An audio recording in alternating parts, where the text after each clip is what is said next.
उर्मिला ने 14 वर्ष तक लक्ष्मण से दूर रहकर क्या किया। पौराणिक कथाओं में शेषनाग के कई अवतारों का उल्लेख मिलता है, जिनमें राम के भाई लक्ष्मण और कृष्ण के भाई बलराम मुख्य हैं। रामायण के अनुसार राजा दशरथ के तीसरे पुत्र थे लक्ष्मण। उनकी माता का नाम सुमित्रा था। लक्ष्मण के लिए राम ही माता पिता गुरु भाई सब कुछ थे और उनकी आज्ञा का पालन ही इनका मुख्य धर्म था। वह उनके साथ सदा छाया की तरह रहते थे। भगवान श्री राम के प्रति किसी के भी अपमान सूचक शब्द का ये कभी बर्दाश्त नहीं करते थे। वास्तव में लक्ष्मण का वनवास राम के वनवास से भी अधिक महान है। 14 वर्ष तक पत्नी से दूर रहकर उन्होंने केवल राम की सेवा को ही अपने जीवन का ध्येय बनाया।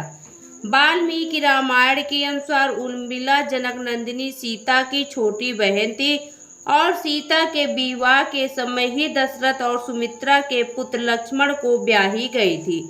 जब राम और सीता के साथ लक्ष्मण भी वनवास को जाने लगे, तब पत्नी उर्मिला ने भी उनके साथ जाने की जिद, परंतु लक्ष्मण ने उन्हें यह कहकर मना कर दिया कि अयोध्या के राज्य को और माताओं को उनकी आवश्यकता है। उर्मिला के लिए यह बहुत कठिन समय था। ऐसे में जबकि वह नववधू थी और उसके दाम्पत्य जीवन की तो अभी शुरुआत ही हुई थी।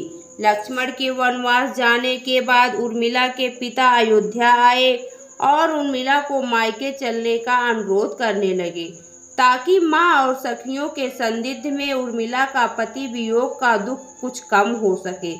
परंतु उर्मिला ने अपने मायके मिथिला जाने से इनकार करते हुए कहा कि पति की आज्ञा अनुसार पति के परिजनों के साथ रहना और दुख में उनका साथ न छोड़ना ही अब उनका धर्म है। यह उर्मिला का अखंड पतिव्रत धर्म था। जब लक्ष्मण जा रहे थे, तब सबसे विकट क्षणों में भी उर्मिला आंसू न बहा सकी, क्योंकि उनके पति लक्ष्मण ने उनसे एक और वचन लिया था कि वह कभी आंसू न बहाएंगी, क्योंकि अगर वह अपने दुख में डूबी रहेंगी तो परिजनों का ख्याल नहीं रख पाएंगी।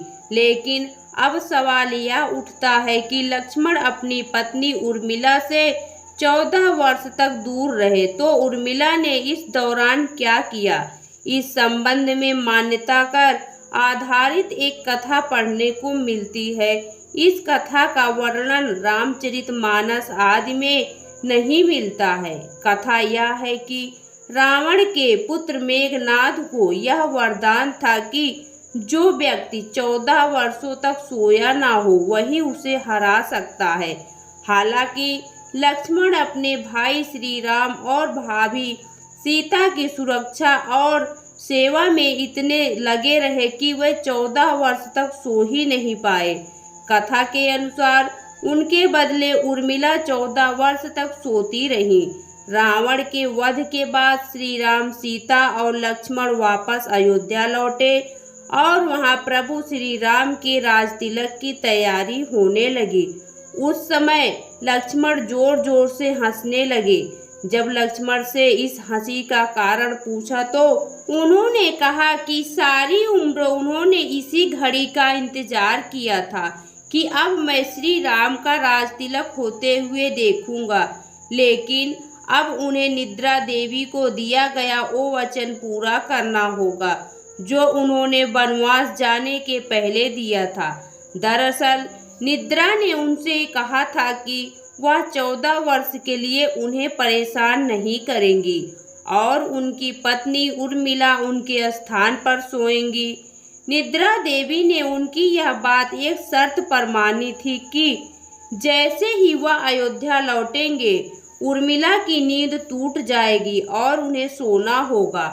लक्ष्मण इस बात पर हंस रहे थे कि अब उन्हें सोना होगा और वह राम का राज तिलक नहीं देख पाएंगे।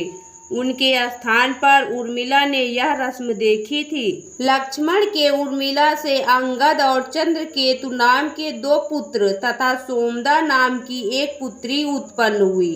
अंगद ने अंगदियापुरी तथा चंद्रकेतु ने चंद्रकांतापुरी की स्थापना की थी।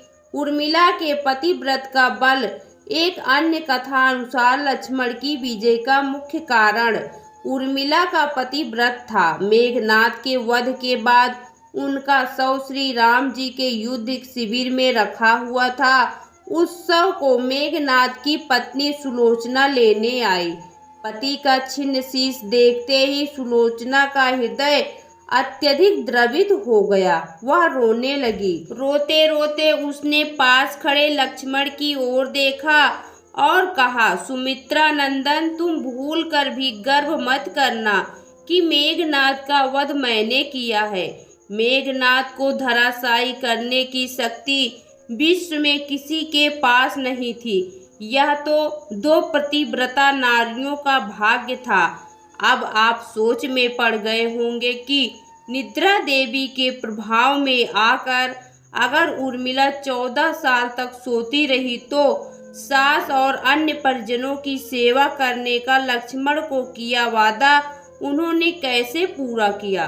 तो उत्तर यह है कि सीता माता ने अपना एक वरदान उर्मिला को दे दिया था।